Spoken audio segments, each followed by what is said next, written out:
The rain hadn't stopped for 3 days in Portland, and the city was starting to smell like rust and old smoke.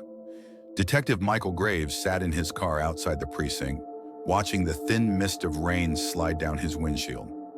He'd been on the force for 27 years, long enough to know that when the phone rings after midnight, it's never good news. At 12:43 a.m., his radio cracked to life. "Detective Graves, we've got a situation. Northeast 42nd and Flanders. Possible homicide?" He sighed, rubbed his temples, and started the engine. Portland never really slept. It just changed its mask after dark. The streets turned quiet, but the city kept breathing. By the time Graves arrived, the blue and red lights painted the rain-soaked pavement in flashes of color. Another body, another night. The victim was a woman in her early 30s, found in her apartment. No forced entry, no signs of struggle, just stillness. She was sitting upright in a chair by the window, her phone on the floor beside her. The screen was cracked, a single audio file open on the screen. Graves crouched next to it. "Who found her?" he asked. "Neighbor. Said she heard music playing for hours. Came to check, saw her through the window." He nodded, staring at the file name. Voicemail _001. The coroner moved in quietly. No blood, no bruises, no visible wounds. It was as if the woman had just stopped living. Graves picked up the phone carefully, playing the recording through his earpiece. For 6 seconds, there was silence.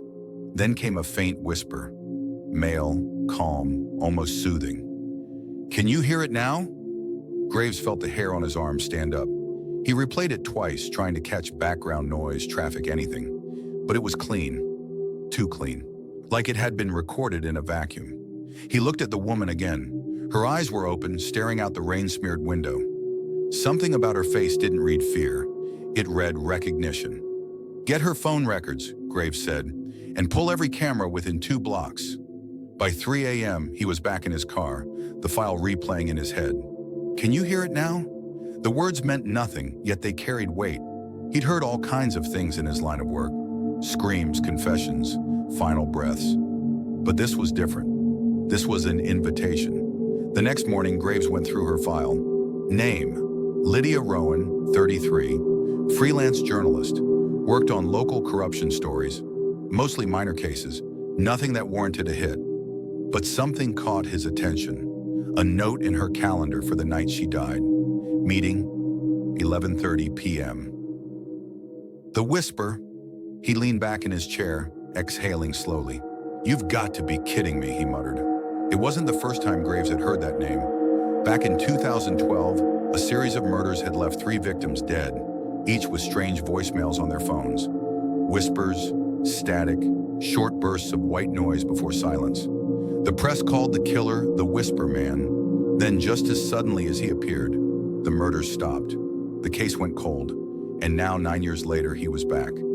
By noon, Graves was standing in Lydia's apartment again, staring out the same window she had faced. Rain still fell, faint and constant.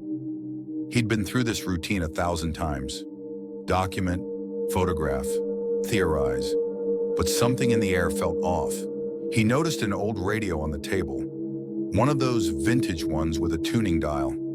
It was turned on, faint static whispering through the speakers.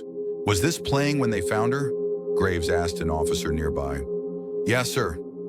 Power was on when we got here. We left it for evidence."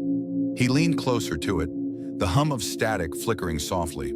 For just a second, between the noise, he thought he heard something, like a breath or a faint word swallowed by static.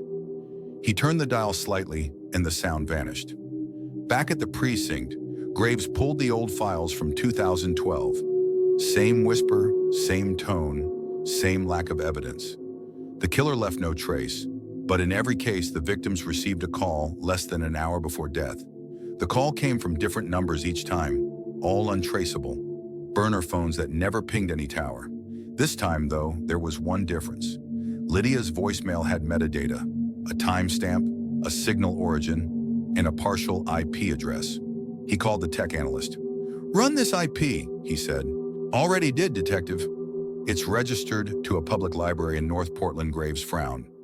Pull the security footage from last night. An hour later, they had it. The library was empty, closed after 9 p.m. But at exactly 11:29 p.m., the system logged a remote login to the public Wi-Fi, lasting precisely 3 minutes. No camera picked up a face, just a flicker of light in the parking lot, and then nothing. By nightfall, Graves sat in his office. The lights dimmed. The rain tapped against the window, rhythmic, almost hypnotic. He played the voicemail again. "Can you hear it now?" And whispered back to the dark room. "Yeah, I can hear you." But what he didn't know yet was that the Whisper Man had already made his next call.